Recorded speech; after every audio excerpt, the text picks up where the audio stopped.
Guys, ay hapon na pala. Kakagising ko lang kasi. Kaya pala ko na. Kain muna tayo ng Jollibee. Abang hinihintay ko yung rice, kainin ko yung burger. May, tagabi.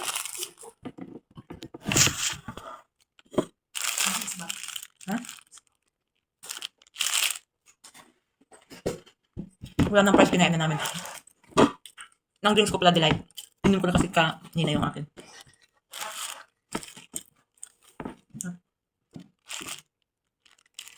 Sumakay natin tayo. Ilan ako ng sabaw? Ilan ako ng sabaw? No, kasi wala akong lawas, hindi ako humihi. May anak ako humihi.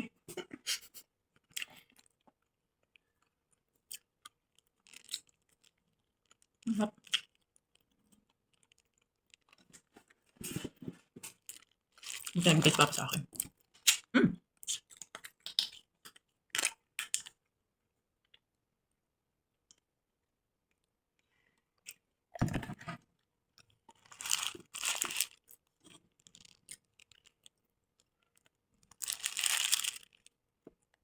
Isa pula ba yun? Yun. Sa ulo nyo dyan. Guys, kain na tayo ng kanin. Tsaka yung chicken sa Jollibee pa. Hindi ko pa naubos yung burger. Mamaya na. Gutom na ako. Hindi na kami kumuha ng manok kagabi kasi kumain na kami ng manok. Hindi nga, nasa iba. Nasa iba. May iban doon. Ilan ang tawag order mo? Mas kumain na. Akala ko sobra. Pero sabi mo, hindi ko kumuha. Hindi kami kumuha. Hindi may sobra pa yun. Kasi ano yun. Walang sabaw. Pinusin namin kay Mira. Okay.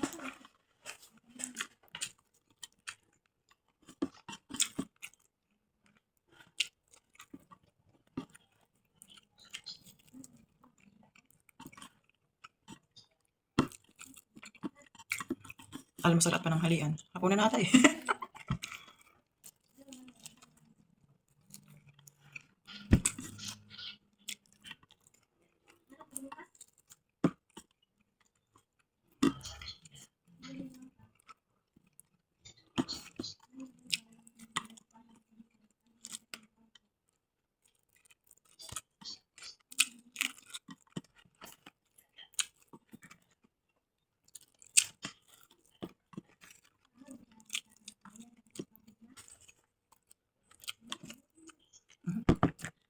Walang gravy.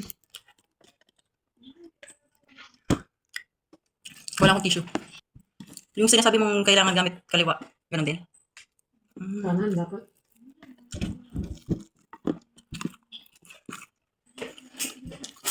Ano ka mas Mira? Ha? Mira. Hindi ko alam. Akala ko sabay niya pagbaba niyo. Kagabi. Ano nga siya? Ay, andyan? Tulog. Ay, oo. Kaya pala hindi ko napansin na wala sa Ate Maribel. Kasi, ay, tao pala doon sa ibig sabihin sa Ate Mira yun. Hindi ma, ibig sabihin. Kanina pa.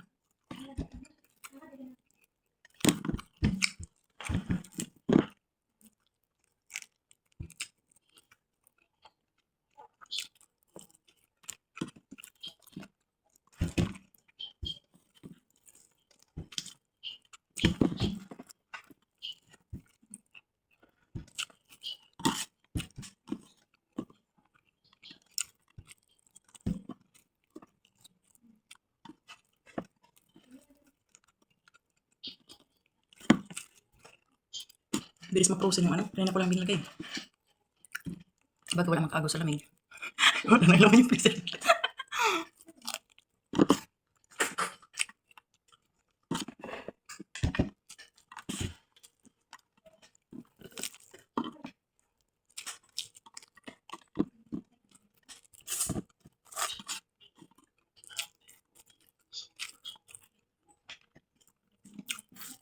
Yung kulay blue kasi naiiwan siya dito, oh. Sa ano ko, walang yung lasa niya.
Kasulat.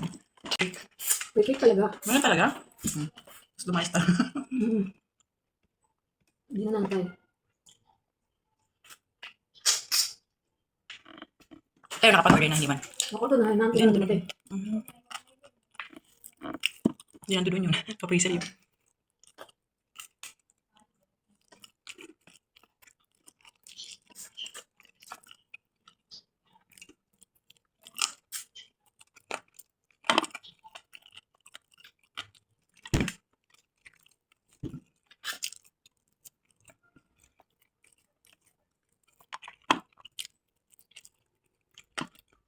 Bye.